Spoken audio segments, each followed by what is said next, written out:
नमस्कार, बहुत स्वागत है आप सभी का जनतंत्र टीवी पर। आपके साथ मैं हूं शिवानी ठाकुर। एसआईआर यानी वोटर लिस्ट संशोधन, यह मुद्दा बिहार की सियासत में आग की तरह फैल चुका है। विपक्षी दल, खासकर कांग्रेस और आरजेडी, इसे लोकतंत्र पर हमला बता रहे हैं, जबकि सत्ताधारी एनडीए इसे स्वच्छ और निष्पक्ष चुनाव की दिशा में जरूरी कदम करार दे रहा है। सुप्रीम कोर्ट ने इस प्रक्रिया पर रोक लगाने से इनकार कर दिया है, लेकिन सवाल उठ रहे हैं कि क्या यह संशोधन वाकई में मतदाताओं के अधिकारों को प्रभावित करेगा?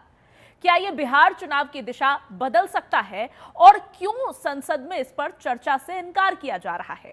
इस पूरे सवालों को लेकर आज चर्चा करेंगे, लेकिन उससे पहले एसआईआर पर देखिए ये खास रिपोर्ट। बिहार विधानसभा चुनाव 2025 में वोटर लिस्ट संशोधन एसआईआर का मुद्दा छाया हुआ है। कांग्रेस, आरजेडी समेत कई अन्य विपक्षी पार्टियां इसका जोरदार विरोध कर रही हैं। हालांकि सुप्रीम कोर्ट ने प्रक्रिया पर रोक लगाने के आदेश से इनकार कर दिया है। इधर लोकसभा में इस पर चर्चा से इनकार करते हुए स्पीकर ओम बिरला ने कहा था कि यह चुनाव आयोग के अधिकार क्षेत्र का मामला है। राज्यसभा में एसआईआर पर चर्चा के लिए आरजेडी सांसद मनोज झा ने स्थगन प्रस्ताव पेश किया। आपने सुबह से प्रोसीडिंग्स को या पूरे हफ्ते देखा होगा। जो सबसे गंभीर मुद्दा है पूरे देश के लिए, खास करके अभी बिहार के लिए, वो लोकतंत्र में स्पेशल इंटेंसिव रिवीजन जो है स्पेशल इंटेंसिव डिलीशन में तब्दील हो रहा है। माननीय सर्वोच्च न्यायालय के दिशा निर्देश के बावजूद जो जिन डॉक्यूमेंट्स का, आधार कार्ड का जिसका सैचुरेशन सबसे ज्यादा है, उसको अभी तक भी चुनाव आयोग मैं समझता हूं कि एकोमोडेट नहीं कर रहा है। उसकी वजह से प्रति विधानसभा क्षेत्र जितने लोगों के नाम डिलीट हो रहे हैं, ये लोकतंत्र के लिए खतरा है। पता नहीं चुनाव आयोग को किसकी स्क्रिप्ट पकड़ा दी गई है, क्योंकि ये इस तरह का चुनाव आयोग जिसमें बांग्लादेश के चुनाव आयोग की बू आती है, उनके मातहत कोई भी चुनाव मैं समझता हूं फ्री एंड फेयर होने की संभावना खत्म होती है। इसलिए हमने आज चर्चा की मांग की। राज्यसभा के उपसभापति हरिवंश ने चर्चा से इनकार करते हुए कहा कि यह सदन के अधिकार क्षेत्र के दायरे में नहीं आता है। उपसभापति ने कहा कि चुनाव आयोग संवैधानिक इकाई है और संसद में उसके कामकाज पर चर्चा नहीं हो सकती है। हालांकि दोनों ही सदनों में बिहार में वोटर लिस्ट संशोधन के मुद्दे पर जमकर हंगामा हुआ।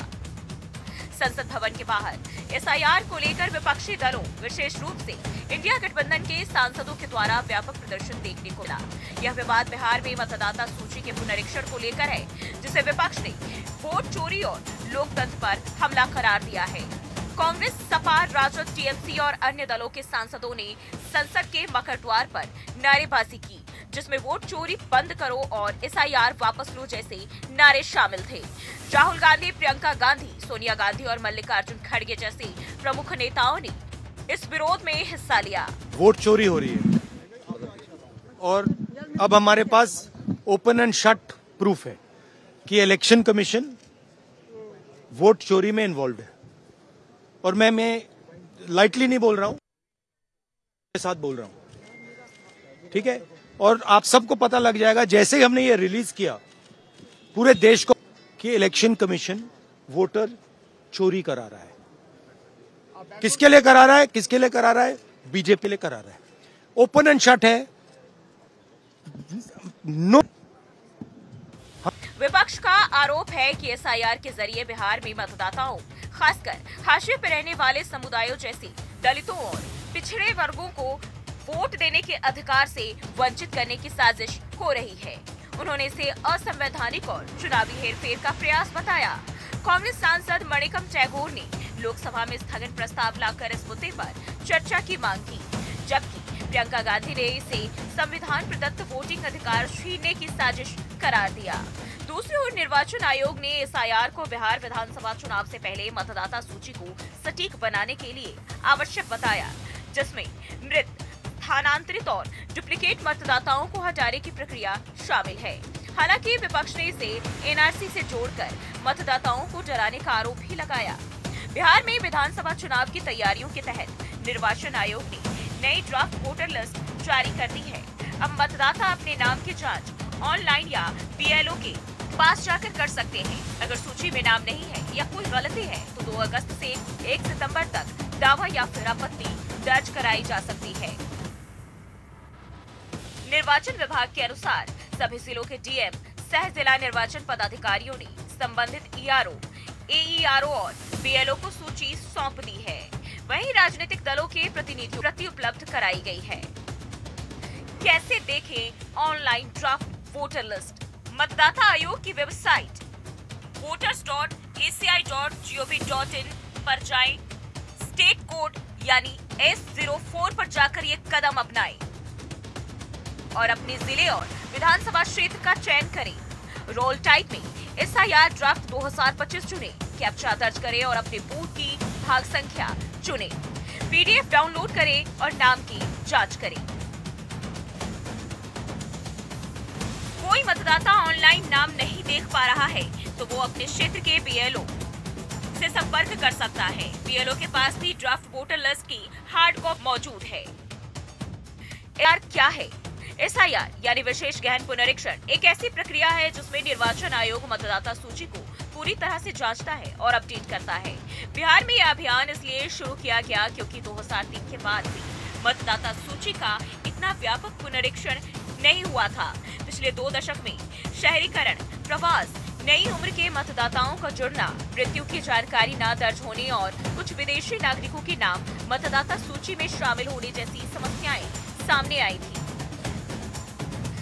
SIR का उद्देश्य हर योग्य मतदाता का नाम सूची में शामिल करना, मृत, प्रवासित या दोहरे पंजीकरण वाले मतदाताओं के नाम हटाना, अवैध या विदेशी नागरिकों के नाम मतदाता सूची से हटाकर इसे शुद्ध करना, निष्पक्ष और पारदर्शी चुनाव के लिए सटीक मतदाता सूची तैयार करना। 24 जून से SIR की शुरुआत हुई थी। SIR के पहले चरण में बूथ लेवल ऑफिसर ने घर घर जाकर मतदाताओं से गणना फॉर्म एकत्रित किए। जिन मतदाताओं के नाम 2003 की मतदाता सूची में था उन्हें केवल फॉर्म भरना था, लेकिन 2003 के बाद जुड़े मतदाताओं को अपनी नागरिकता और पहचान साबित करने के लिए 11 विशेष दस्तावेजों में से एक जमा करना था। इनमें आधार कार्ड, राशन कार्ड या फिर वोटर ID जैसे सामान्य दस्तावेज शामिल नहीं थे, जिसके कारण कुछ विवाद भी हुआ। हालांकि सुप्रीम कोर्ट के सुझाव पर आयोग ने इन सामान्य दस्तावेजों को स्वीकार करने पर विचार किया। जो मतदाता बिहार से थे वे ऑनलाइन पोर्टल या ECI नेट ऐप के जरिए फॉर्म जमा कर सकते थे।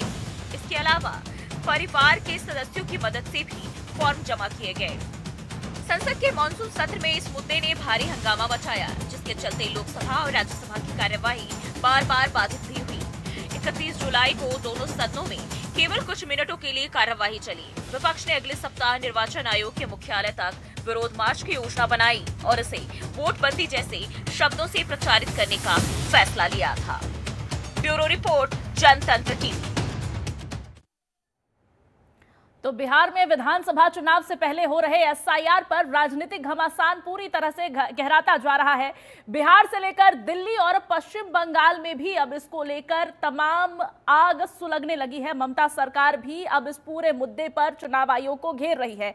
क्या कुछ हो रहा है उसको अपडेट करते हुए चलेंगे। इस पूरे मामले पर 12 और 13 अगस्त को सुप्रीम कोर्ट में सुनवाई होगी, लेकिन उससे पहले 9 से 14 तारीख तक तेजस्वी यादव सड़कों पर उतरने जा रहे हैं और इन सब के बीच राहुल गांधी ने एक बहुत बड़ा बयान दे दिया है, जिसमें उन्होंने चुनाव आयोग के अधिकारियों को ही धमका दिया है। साफ कह दिया है कि अगर रिटायर भी हो गए तो उनके पास एक ऐसा एटम बम है जिससे वो बचेंगे नहीं। पूरे मामले पर चर्चा करेंगे। हमारे साथ विशेष मेहमान जुड़ गए हैं, आपका परिचय करा देते हैं।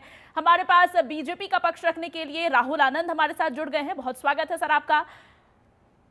आरजेडी का पक्ष रखेंगे डॉक्टर अनुज कुमार तरुण, सर आपका भी बहुत स्वागत है। और कांग्रेस का पक्ष रखने के लिए हमारे साथ गुफरान अंसारी सर जुड़ गए हैं, सर आपका भी बहुत स्वागत है। और सबसे पहले आपके पास आना चाहूंगी गुफरान जी, राहुल गांधी के इस बयान को कैसे देखें?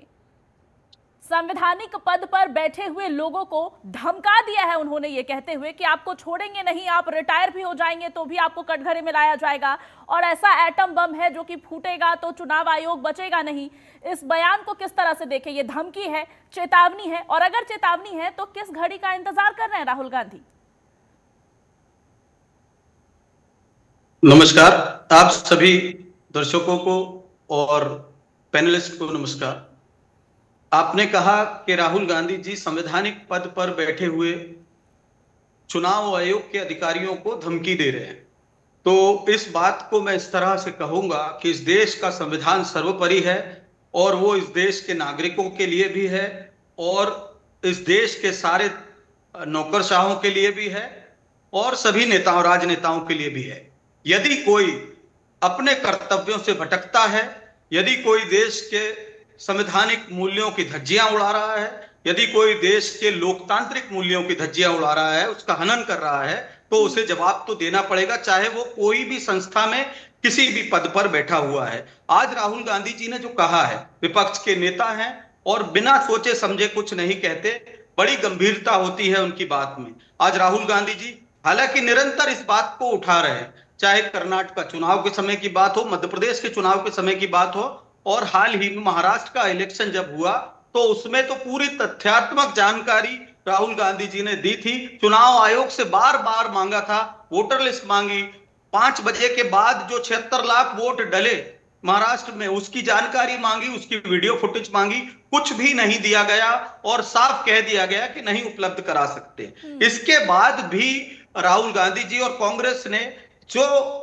इस बारे में जानकारी निकाली है उसको लेकर के राहुल गांधी जी ने आज बयान दिया है और यही सब कुछ हम बिहार में देख रहे हैं जो एसआईआर के माध्यम से किया जा रहा है। अलग अलग पैतरे ये सरकार अपनाती है और चुनाव आयोग के किसी निष्पक्ष अधिकारी पर ये राहुल गांधी जी का बयान नहीं है। चुनाव आयोग में बैठे उन आला अधिकारियों को चेतावनी है जो सरकार के कहने पर लोकतंत्र और संविधान के मूल्यों को धज्जियां उड़ा रहे हैं, चुनावों को भारतीय जनता पार्टी के पक्ष में कैसे लड़ा जाए इसकी योजना बना रहे हैं और इसके लिए सारी हदें पार। तो उन्हें सावधान होने की तो जरूरत है क्योंकि देश संविधान से चलता है। आज नहीं तो कल सरकारें बदलेगी, तब आपको जवाब देना पड़ेगा कि आपने लोकतंत्र का हनन किया है। और एसआईआर पे मैं ये कहूंगा कि ये अब सरकार अचानक से जब बिहार का चुनाव आता है, क्योंकि बिहार की बैसाखी पर खड़ी हुई केंद्र की मोदी सरकार है, इतना डर है, इतने भयभीत है।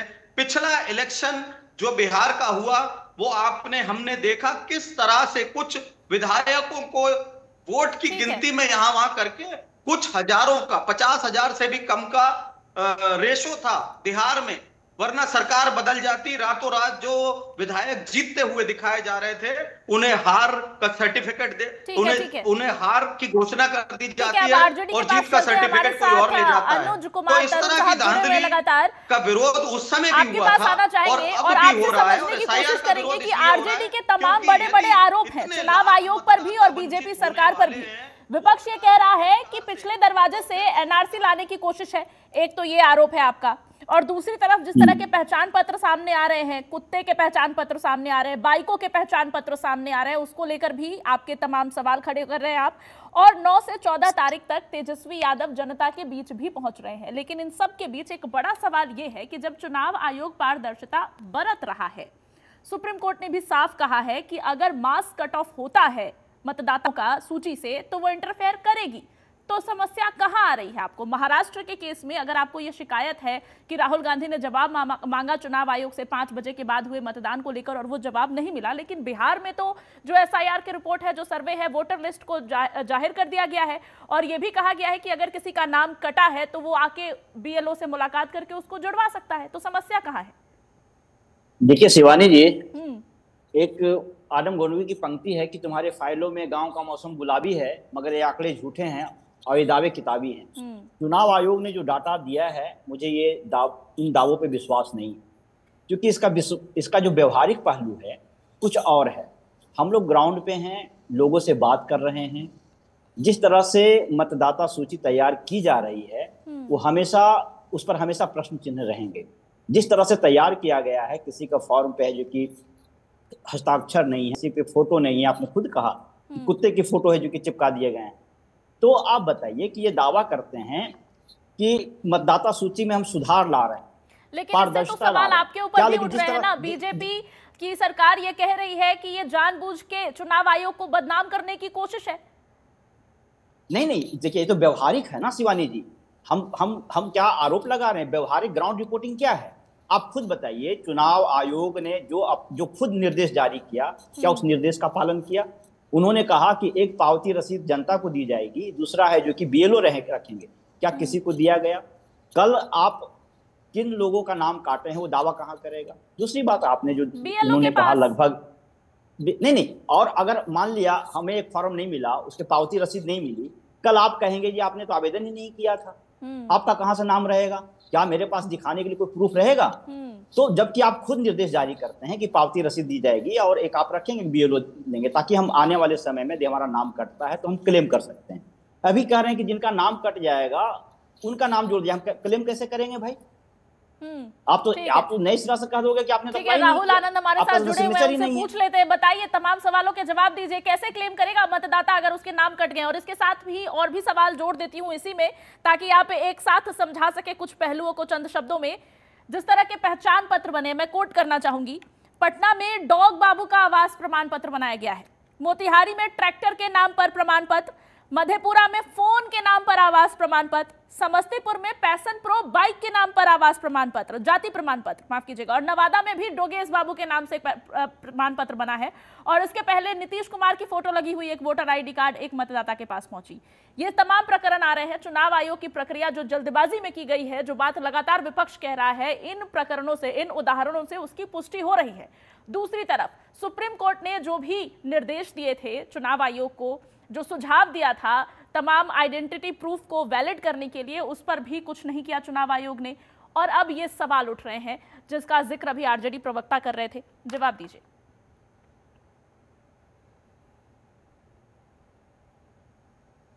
राहुल जी, आपकी आवाज नहीं आ रही है, अपने आप को पहले अनम्यूट करें। शिवानी जी, आपके प्रश्न का उत्तर देने से पहले रश्मिरथी की एक बहुत महत्वपूर्ण पंक्ति है, वो मैं पढ़ना चाहूंगा, फिर आपके सारे प्रश्नों का उत्तर दूंगा। थोड़ा मुझे वक्त दीजिए, जरा जल्दी कीजिएगा सर। जी, अंग देश का मुकुट कंठ के मस्तक पे धरता हूँ, एक राज इस महावीर के हित अर्पित करता हूँ, रखा कंठ के सिर पर उसने अपना मुकुट उतार, गूंजी रंगभूमि में दुर्योधन की जय जयकार। मैंने इसलिए बोला क्योंकि जो हमारा चर्चा का विषय है लगभग ऐसा ही है, मिलता जुलता है। देखिए, मैं आपको बताता चलूं कि लोकसभा में और लोकसभा के प्रतिपक्ष के नेता ने जिस तरह का धमकी भरा बयान चुनाव आयोग को दिया है, उससे साफ पता चलता है कि जो सिलसिला चला आ रहा था नाना से पिता, पिता से दादी, ये करते हुए उसी का एक रूप था। इंदिरा गांधी जी की सदस्यता क्यों खत्म की गई थी? इसीलिए की गई थी ना कि उन्होंने चुनाव बहुत असामान्य तरीके से जीता था, और एक मुख्य आरोप जिसके ऊपर लगे थे सरकारी अफसरों का दुरुपयोग करने के लिए यशपाल कपूर, सरकारी अधिकारी जिसको इंदिरा गांधी जी ने अपना चुनाव एजेंट बना दिया था और सरकारी संसाधनों का गलत इस्तेमाल किया था, इसीलिए किया गया था ना। और जो राहुल गांधी ने जो आज बयान दिया है, जो डराने का प्रयास कर रहे थे, क्या आपको लगता है कि देश के प्रतिपक्ष के नेता को इस तरह का बयान देना चाहिए? वो बिल्कुल मन बिगाड़ने का काम कर रहे थे उस समीकरण का जिसके ऊपर उनकी राजनीति का धारी है। और राहुल गांधी की ये मानसिक दिवालियापन और ओछी मानसिकता का परिचय है, मैं आपके चैनल के माध्यम से बताना चाहता हूं। देखिए, ये बड़ा ही सिंपल सा सवाल है।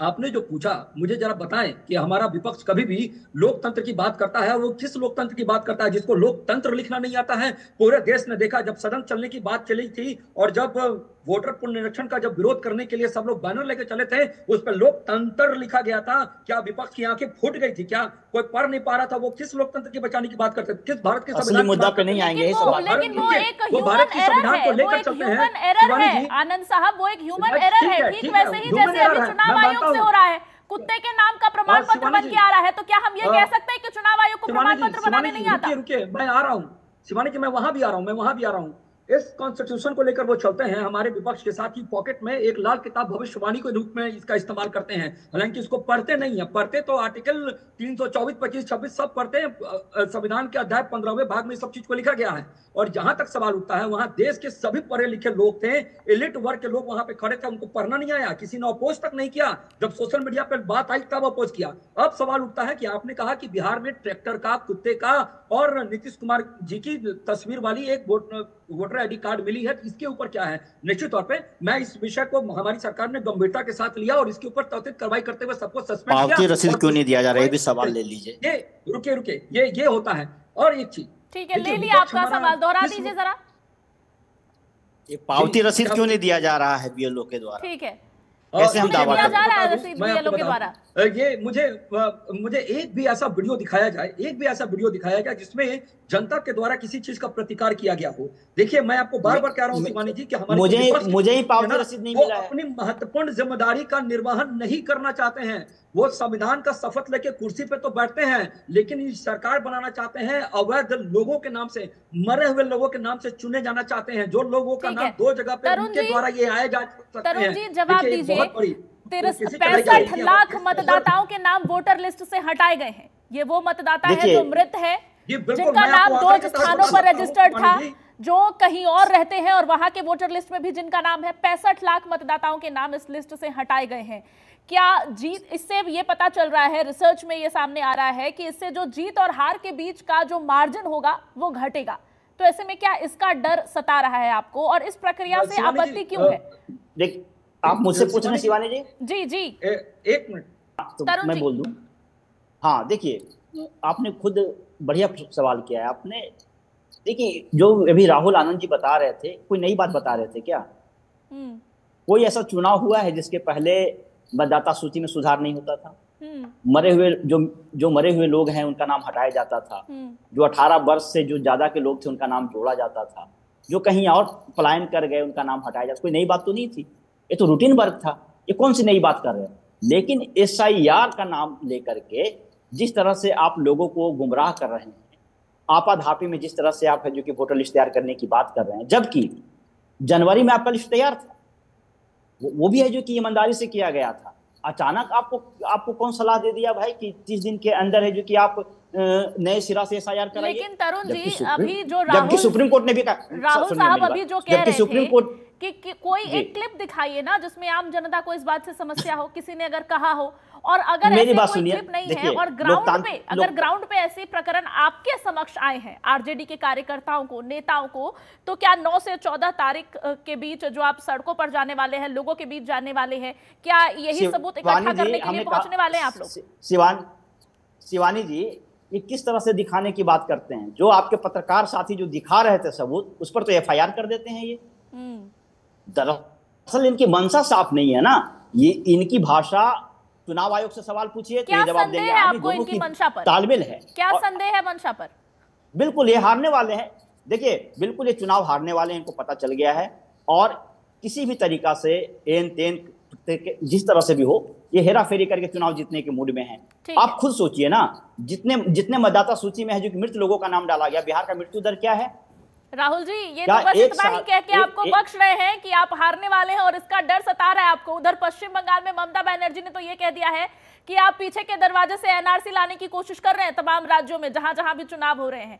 लेकिन फिलहाल कांग्रेस की तरफ चलेंगे। गुफरान साहब हमारे साथ लगातार पक्ष रख रहे हैं कांग्रेस का। गुफरान साहब, राहुल गांधी के बयान पर हमने बात की, हालांकि आपने कहा कि वो सोच समझ के बयान देते हैं, लेकिन जिस तरह का उन्होंने बयान, कहूंगी कि एक सोचा समझा बयान था ये, क्योंकि वाकई एक तरह से निंदनीय बयान है ये। क्योंकि देखिए, संवैधानिक पद पे बैठे हुए ये तमाम चुनाव आयोग के ऑफिसर्स हैं जिनको एक तरह से धमकाया है राहुल गांधी ने। हालांकि ठीक है, फिलहाल आगे बढ़ेंगे।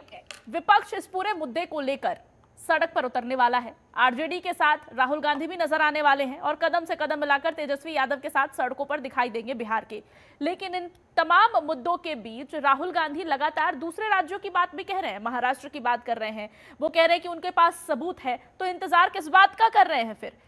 और फिर 12 और 13 तारीख को सुप्रीम कोर्ट में जो सुनवाई होनी है उसका इंतजार क्यों कर रहे हैं राहुल गांधी? उसके सामने क्यों नहीं सबूत रखे आपने सुप्रीम कोर्ट की पिछली सुनवाई में? संसद में चर्चा की मांग क्यों कर रहे हैं फिर? देखिए, राहुल गांधी जी ने अगर कुछ कहा है तो ये बात आप मान के चलिए कि वो बिना कुछ सोचे, बिना कोई बात में फैक्ट हुए वो बोलते नहीं है। दूसरी बात ये, एक तरह के झूठ नहीं बोलते ना। संसद में भी हमें सरकार के कई लोगों ने देखा हमने कि किस तरह से झूठ बोलते हैं। एक बात और आपने कहा कि राहुल जी धमका रहे हैं। मैं आपको ये बताना चाहता हूं कि जब संसदीय कार्य मंत्री किरण रिजिजू सर्वोच्च न्यायालय को अपनी सीमाओं में रहने की चेतावनी और धमकी देते हैं, जब आपको ये बात समझ नहीं आती कि ये सरकार है जो सर्वोच्च न्यायालय तक को सीमाओं में रहने की बात करती है। तो हमने ना न्यायालय पे बात की है, हमने भ्रष्ट अधिकारियों के गलत रवैये पर बात की है। किसी भी वो अधिकारी की बात नहीं की जो लोकतंत्र और संविधान बहुत पर विश्वास बहुत रख रहा है, महत्वपूर्ण जो भारतीय स्पष्टीकरण जनता दिया पार्टी आपने की और बी इससे टीम बहुत बनकर काम प्रसन्न कर हुई रहा मैं है, आपके इस तो जवाब उन्हें से। तो हिसाब देना पड़ेगा। आपके इस और इससे जवाब से आपको भी कोई बहुत खुश हुई नहीं मैं, होनी बहुत चाहिए, अच्छी तरीके इससे से आपने सरकार को भी बचाव कोई किया तकलीफ राहुल नहीं गांधी होनी के बयान पर चाहिए। उनका। लोगों को हिसाब देना पड़ेगा। दूसरी दूसरी बात यह है कि हाँ, क्यों विलंब हो रहा है? विलंब नहीं हो रहा, आज ही राहुल गांधी जी ने ये बात कही है और आज ही आपको सबूत चाहिए। अरे अच्छे दिन के सबूत अभी तक आपको नहीं चाहिए था, पुलवामा के सबूत अभी तक आपको नहीं चाहिए था। आपको राहुल गांधी जी ने एक बात कही है, उसका सबूत आज मुद्दे ही से चाहिए। भटक रहे हैं हम आप लोग। इंतजार सबूत करिए, तो वो मांगेंगे ना जिनको हर सेना चीज के शौर्य जो पर कही संदेह गई हो। है वो जिसको होगी संदेह ही और नहीं वो सबूत सबूत के क्यों साथ मांगेगा? आपके सामने होगी। रही बात, क्या ये सबूत नहीं है कि अचानक से 76 लाख वोटर बढ़ जाते हैं और उसके बाद उनका डेटा नहीं दिया जाता कि कहां से आए, कौन है वोटर, और अभी तक नहीं बता पा रहे? और क्या ये सबूत नहीं है इस बात का कि जिन वोटरों ने बिहार में चुनाव में लोकसभा के 6 से 7 महीने पहले सरकार को वोट दिया है, अब उनमें से कईयों को आप वंचित सिर्फ इसलिए करना चाह रहे हैं क्योंकि बिहार में अगर सही वोट प्रतिशत हो गया और सबने, हर जाति हर वर्ग के लोगों ने वोट सही से बड़े डाल दिया, आरोप तो इन्हें चुनाव पता है आयोग कि इनकी और बैसाखी बिहार में से उखड़ खड़ी जाएगी एनडीए और बिहार में सरकार पर सरकार विपक्ष बन की जाएगी। तरफ से लगाए जा रहे चुनाव हैं आयोग को और इस इस बात पूरे की चिंता मामले पर करनी चाहिए समूचा विपक्ष कि वोट एकजुट प्रतिशत नजर आ रहा बढ़े, है। ना फिर कि चाहे हम आरजेडी की बात करें, कांग्रेस की बात करें या फिर उधर पश्चिम बंगाल में टीएमसी की बात करें, ममता बनर्जी भी लगातार इस पूरे मामले को लेकर चुनाव आयोग और एनडीए सरकार पर हमलावर नजर आ रही हैं और निश्चित तौर पर एसआईआर को लेकर विवाद गहराता जा रहा है। हालांकि सुप्रीम कोर्ट में इस पूरे मामले की एक बार फिर 12 और 13 अगस्त को सुनवाई होनी है और सुप्रीम कोर्ट क्या कुछ कहता है वो देखने वाली बात होगी। फिलहाल इस चर्चा में जुड़ने के लिए आप तीनों मेहमानों का बहुत शुक्रिया और इस चर्चा में इस वक्त फिलहाल बस इतना ही। आप देखते रहिए जनतंत्र टीवी।